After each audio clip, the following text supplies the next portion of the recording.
இயேசுவில் எனது அன்பிற்குரியவர்களே, உங்களுக்கு என்னுடைய இதயம் கனிந்த வாழ்த்துக்கள். வணக்கம். அன்பானவர்களே, இன்றைய நற்செய்தி பகுதி லூக்கா நற்செய்தி 16வது அதிகாரம் 1-8 முடிய. இயேசு தம் சீடருக்கு கூறியது: செல்வர் ஒருவருக்கு வீட்டு பொறுப்பாளர் ஒருவர் இருந்தார். அவர் தம் தலைவரின் உடைமைகளை பாழாக்கியதாக அவர் மீது பழி சுமத்தப்பட்டது. தலைவர் அவரை கூப்பிட்டு, உம்மை பற்றி நான் கேள்விப்படுவது என்ன? உம் பொறுப்பில் உள்ள கணக்கை ஒப்படையும். நீர் இனி வீட்டு பொறுப்பாளராய் இருக்க முடியாது என்று அவரிடம் கூறினார். அன்பானவர்களே, இந்த வீட்டு தலைவர் பொறுப்பாளரிடம் இந்த காரியத்தை சொன்னவுடன், வேலையை விட்டு நீக்கப் போகிறேன் என்று சொன்னவுடனே அவர் சுதாரித்து கொள்ளுகிறார். தான் வெளியே சென்ற பிறகு, வேலையை இழந்த பிறகு எப்படி பிழைக்க வேண்டும் என்பதை குறித்து அவர் இந்த தலைவரிடம் கடன் பெற்றவர்களை எல்லாம் அழைத்து அதை குறைத்து மதிப்பிட்டு எழுதி வைக்கிறார். வெளியே செல்லும் பொழுது அவர்கள் அவரை தாங்குவார்கள் என்ற எண்ணத்தோடு. இந்த சுதாரிப்பு எப்போ இருந்திருக்கணும்? வேலையை பொறுப்புல கொடுக்கப்பட்ட பொழுது இருந்திருக்கணும்.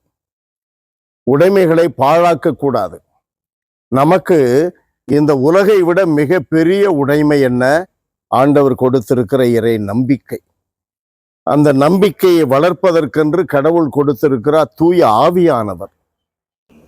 இந்த ஆவியானவருடைய பத்தினியாக கல்வாரியிலே அன்னை மரியாவை நமக்கு தாயாக கொடுத்தாரே இயேசு ஆண்டவர், அந்த தாய் மரியா. இந்த மீட்பின் பாதையை சுட்டி காட்டி, மீட்பின் பாதையை நடப்பதற்கு திராணியை கொடுப்பதற்காக உயிரை கொடுத்தாரே அந்த ஆண்டவர் இயேசு. இப்படிப்பட்ட உடைமைகளை அப்படி சொல்லக்கூடாது என்றாலும் அந்த வார்த்தைகளை பயன்படுத்துகிறேன்.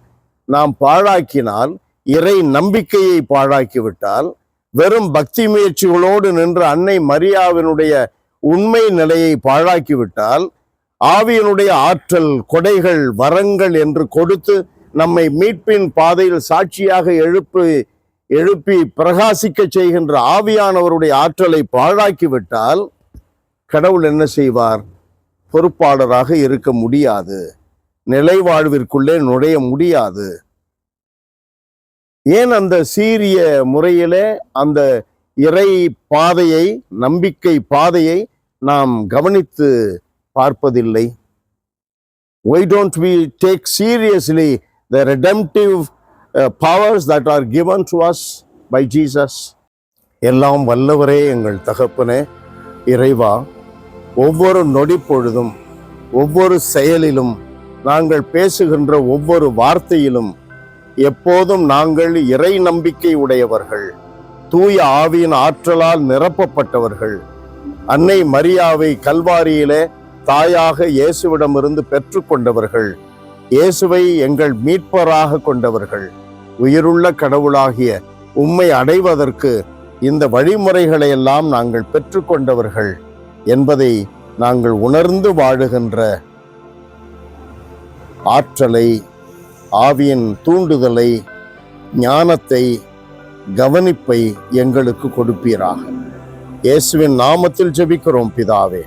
ஆமென். ஆமென்.